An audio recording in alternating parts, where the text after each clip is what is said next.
que vou falar um pouquinho agora sobre câncer de pulmão.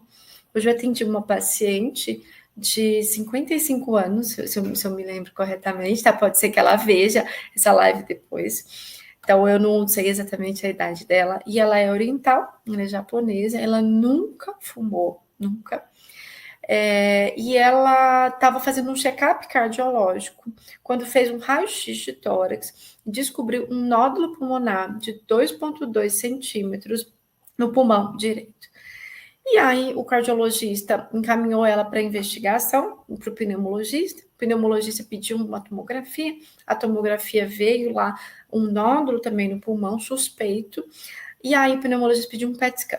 Nesse PET scan, viu-se, né, que existia um nódulo no pulmão, mas não era a única coisa. Existia também uma captação, uma suspeita de metástase no osso, né, 4 pontos no osso, pontos pequenos, mas sim, uma suspeita de metástase. E aí eu atendi essa paciente hoje. Ela não tem biópsia do pulmão ainda, ela vai fazer a biópsia, mas a maior probabilidade que ela tenha, né, como paciente que nunca fumou, paciente japonesa, e com história familiar de câncer de pulmão, é que ela tenha um adenocarcinoma de pulmão, que é um dos tipos mais comuns de câncer de pulmão e que ocorre principalmente nos pacientes que nunca fumaram, como é o caso dessa paciente que eu atendi.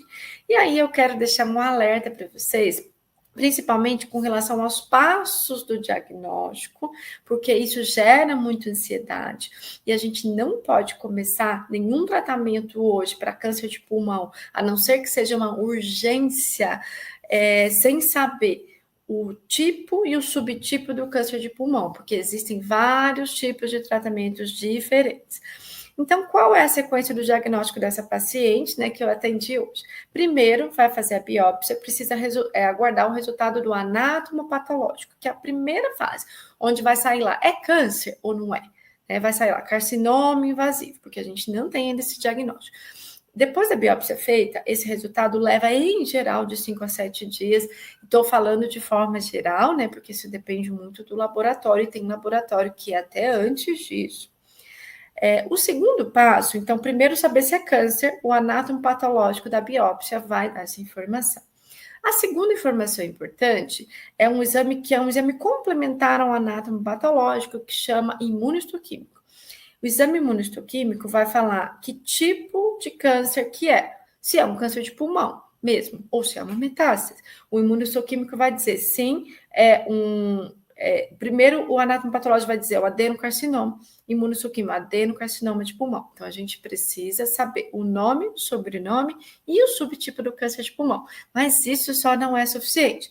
A imunossuquímica leva mais uns 5 dias. Então, para ter um resultado final, inicial, para começar a planejar o tratamento de um câncer de pulmão, precisa do anátomo patológico, da imunohistoquímica, da biópsia, e isso leva em torno de 10 dias.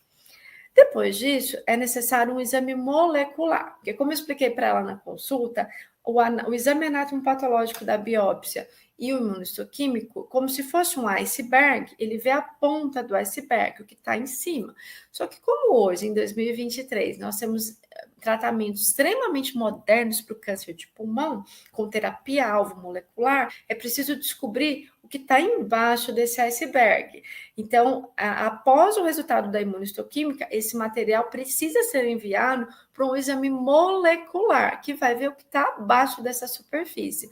Porque hoje existem inúmeros subtipos de câncer de pulmão que são tratáveis com terapia-alvo. E o que eu disse para a paciente é exatamente isso, né? A possibilidade dela ter uma mutação-alvo, né? Principalmente EGFR-ALK, que são as mais comuns, mas não só, tá, gente? É altíssima.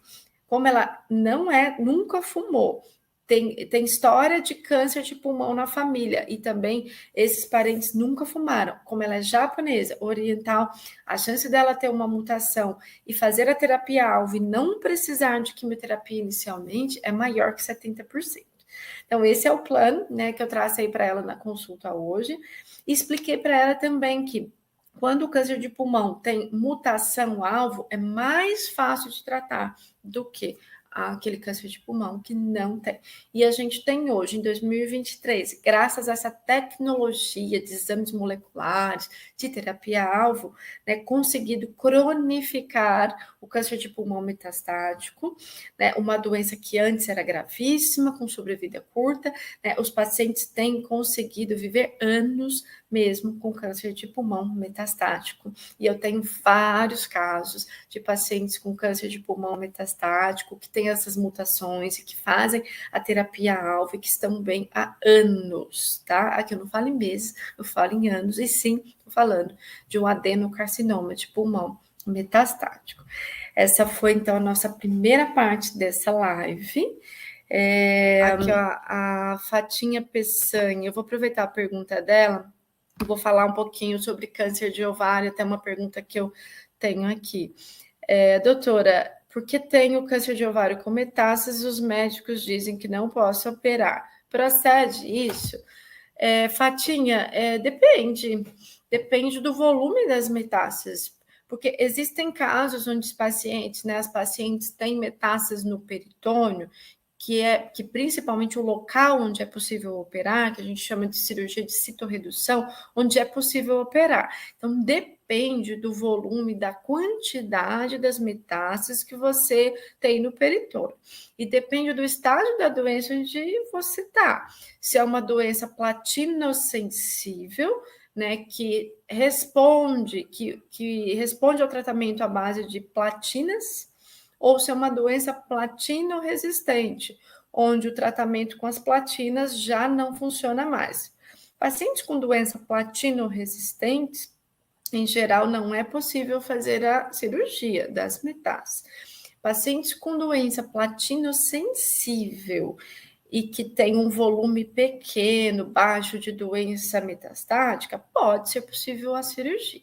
Mas é importante, então, se você precisa tirar essa dúvida, que você procure uma segunda opinião, de repente, com um cirurgião oncológico, ou converse com o seu cirurgião, porque é o cirurgião, juntamente com o oncologista, que vai definir, né, se é possível fazer a citorredução ou não.